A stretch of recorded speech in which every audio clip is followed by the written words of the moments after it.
6 मासर दरमा न मिलबारु Raigarh block office घेरिला जीपीएलएफ mission शक्ति कर्मी संघ।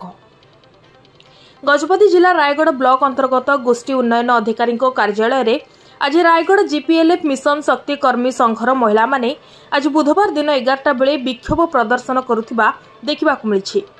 संघर सभानेत्री पुष्पांजलि पात्र एवं संपादिका राजकुमारी देवी नेतृत्व में बहु सदस्य माने उपस्थित रही निजर दाबी उपस्थापन करथिले। सूचना अनुसार 5टी सपोर्ट स्टाफ कर दीर्घ 6 मास एवं पारिश्रमिक आसुनथिबारु ए विक्षोभ प्रदर्शन होईछि।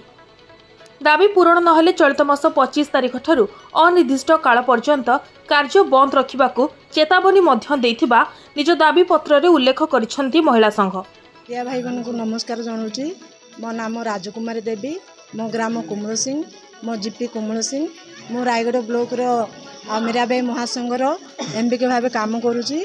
आमर दाबी है आमे आज 5 गोटी कैडर नहीं 6 मास पूरी 7 मास है आमे आमर पारिश्रमिक पाई ना जेहेतु आमे वीडियो सार को आमर दाबी पत्र देवाई आस। मोर परिचय होची मु प्राणी मित्र भाव रायगढ़ ब्लॉक रे काम करुची। रायगढ़ जीपी रे आमर दाबी पत्रटी रही आम 5 गोटी कैडर आज पर्यंत माने 6 मास धरी कार्य करियछु तथापि भी आम पारिश्रमिक आमे आज पर्यंत पाहुन। तो सरकार आज नहले काली देबे बोली आमे निजे सुचारू रूप से कार्यटी तुले आसिलु तथापि भी आमे आज पर्यंत पारिश्रमिक पाई ना से आमे आज ठारू कार्य बंद निमंते आम ब्लॉक कर्मचारी जी अच्छी वीडियो सार को आमे आज दाबी पत्रटी दे आसिचु। केते दिन पर्यंत आपनकर ए कार्य बंद रहे जो पर्यंत आमर दरमाड़ी आमे पाई ना आम अकाउंट को कि आम जीपीएलएफ को आसी ना से पर्यंत आमर ए कार्यटी बंद रहिबो।